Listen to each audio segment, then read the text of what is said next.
Deuteronomy 3. Next we turned and went up along the road toward Bashan, and Og king of Bashan with his whole army marched out to meet us in battle at Edrei. The Lord said to me, "Do not be afraid of him, for I have delivered him into your hands, along with his whole army and his land. Do to him what you did to Sihon king of the Amorites, who reigned in Heshbon." So the Lord our God also gave into our hands Og king of Bashan and all his army. We struck them down, leaving no survivors. At that time we took all his cities. There was not one of the 60 cities that we did not take from them, the whole region of Argob, Og's kingdom in Bashan. All these cities were fortified with high walls and with gates and bars, and there were also a great many unwalled villages. We completely destroyed them, as we had done with Sihon king of Heshbon, destroying every city, men, women and children. But all the livestock and the plunder from their cities we carried off for ourselves.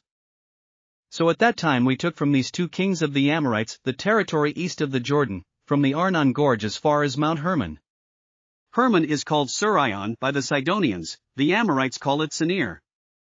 We took all the towns on the plateau, and all Gilead, and all Bashan as far as Salekah and Edrei, towns of Og's kingdom in Bashan. Og king of Bashan was the last of the Rephates. His bed was decorated with iron and was more than 9 cubits long and 4 cubits wide. It is still in Rabbah of the Ammonites. Of the land that we took over at that time, I gave the Reubenites and the Gadites the territory north of Aroer by the Arnon gorge, including half the hill country of Gilead, together with its towns. The rest of Gilead and also all of Bashan, the kingdom of Og, I gave to the half-tribe of Manasseh. The whole region of Argob in Bashan used to be known as a land of the Rephates.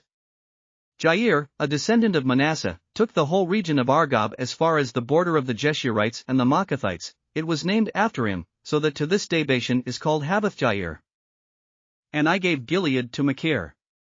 But to the Reubenites and the Gadites I gave the territory extending from Gilead down to the Arnon gorge, the middle of the gorge being the border, and out to the Jabbok river, which is the border of the Ammonites. Its western border was the Jordan in the Arabah, from Kinnereth to the Sea of the Arabah, that is, the Dead Sea, below the slopes of Pisgah. I commanded you at that time, the Lord your God has given you this land to take possession of it. But all your able-bodied men, armed for battle, must cross over ahead of the other Israelites. However, your wives, your children and your livestock, I know you have much livestock, may stay in the towns I have given you. Until the Lord gives rest to your fellow Israelites as he has to you, and they too have taken over the land that the Lord your God is giving them across the Jordan. After that, each of you may go back to the possession I have given you. At that time I commanded Joshua, "You have seen with your own eyes all that the Lord your God has done to these two kings. The Lord will do the same to all the kingdoms over there where you are going. Do not be afraid of them, the Lord your God himself will fight for you." At that time I pleaded with the Lord. "Sovereign Lord, you have begun to show to your servant your greatness and your strong hand. For what God is there in heaven or on earth who can do the deeds and mighty works you do? Let me go over and see the good land beyond the Jordan, that fine hill country and Lebanon." But because of you the Lord was angry with me and would not listen to me. "That is enough," the Lord said. "Do not speak to me anymore about this matter. Go up to the top of Pisgah and look west and north and south and east. Look at the land with your own eyes, since you are not going to cross this Jordan.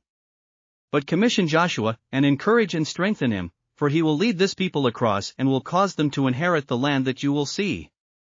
So we stayed in the valley near Beth Peor.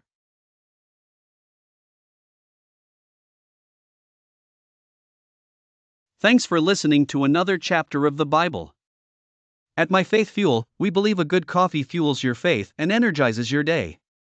Please visit myfaithfuel.com to explore our delicious coffee blends. Part of each purchase goes to training worshipers around the world. Thanks for listening.